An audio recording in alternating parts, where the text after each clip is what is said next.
When you think about Russia, it's a land of almost unimaginable gifts. And yet, at the same time, it seems haunted by this inescapable curse. It's a paradox that has pretty much defined its history for 1,000 years. So, in this explainer, we're going to unpack why Russia's greatest blessings might also be its heaviest burdens. This quote, it's from way back in the 19th century, from a philosopher named Pyotr Chadiev. And it just perfectly captures this feeling that's haunted Russia for centuries, this deep sense of isolation, of being apart from the rest of the world. It's this nagging question about its own purpose. And honestly, it's the key to understanding the whole story we're about to tell. So, yeah, that brings us to our central question. Russia has this immense land, unparalleled resources, a brilliant culture. So why does its history feel like one long story of struggling against those very blessings? Let's break it down. We've got to start with the most fundamental blessing and curse of all, the land itself. Russia's geography is the bedrock of its identity and its anxieties. It's vast, it's rich, and it is dangerously open. First, just try to wrap your head around the sheer scale.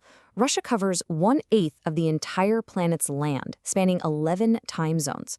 I mean, this vastness gives it an almost limitless foundation of resources and strategic depth.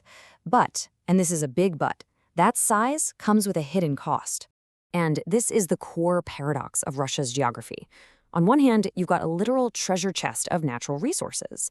But on the other hand, that same vastness is a huge vulnerability. The Great European Plain offers no mountains, no major barriers to an invasion, and that one simple fact has shaped Russian history more than any other, from the Mongols to Napoleon to Hitler. So the logical consequence of this vulnerability is a state built on one principle: security above all else.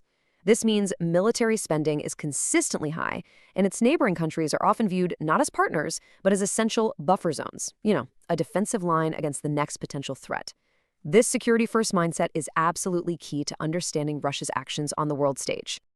This constant fear of invasion hasn't just shaped Russia's military strategy, it has profoundly shaped its identity. For 1,000 years, the country has been caught in this giant tug-of-war, asking itself, are we part of Europe in the West, or are we something else entirely, a unique civilization caught between East and West? This timeline just shows how violent those swings have been. In the 18th century, Peter the Great basically dragged the country kicking and screaming toward Europe. Then in 1917, the Bolsheviks slammed the door shut, forging a new path in direct opposition to the West.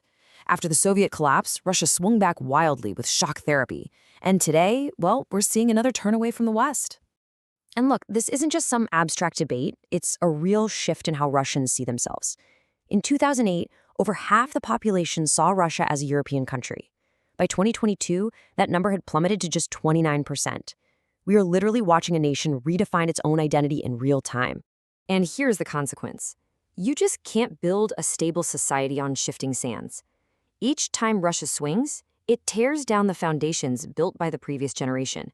It's this cycle of construction and demolition that has left the country in a state of perpetual, exhausting transition. This brings us to the economy, which is where the curses of geography and identity kind of converge into what economists call the resource curse. Russia is an energy superpower, but that very strength has created a deep structural weakness. The story of the modern Russian economy really begins here with shock therapy. In the early 90s, the goal was to instantly create a Western-style market economy. It was an attempt to just rip the Band-Aid off and leap from one extreme, a century of a planned economy, to another. The shock was immediate and absolutely devastating. In a single year, inflation hit, get this, 2,500%. Just think about that. The life savings of millions of people were wiped out, turning to dust almost overnight. And the broader economy fared no better. In the years that followed these reforms, Russia's entire economic output was cut in half. That is a collapse on a scale you rarely see in peacetime. But the most lasting damage came from how the privatization was handled. Instead of creating a competitive market, massive state assets, oil, gas, metals, the whole shebang, were sold off for pennies on the dollar to a handful of well-connected insiders. This was the birth of the oligarchs. This created a system of crony capitalism, a system where success isn't about innovation or building a better product. It's about who you know in the Kremlin.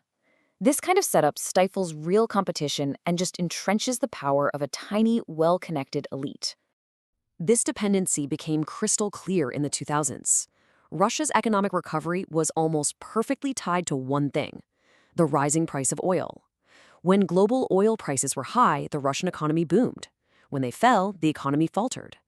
The nation's entire fortune was hitched to a single commodity it had no power to control. So, what do we have? A land that creates fear, an identity that creates instability, and an economy that relies on a single resource. These three curses are all intertwined. Which brings us to the ultimate question.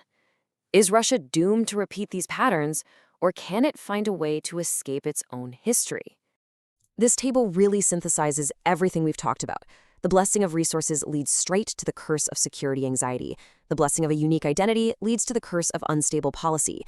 And the blessing of being an energy superpower leads to the economic curse of dependency. You see, each gift comes with a heavy price. And so we end right where we began, with a nation trapped by its own gifts. For centuries, Russia's greatest strengths have been the source of its greatest struggles. The question for its future isn't just whether it can escape this cycle. It's what would Russia even look like if it did?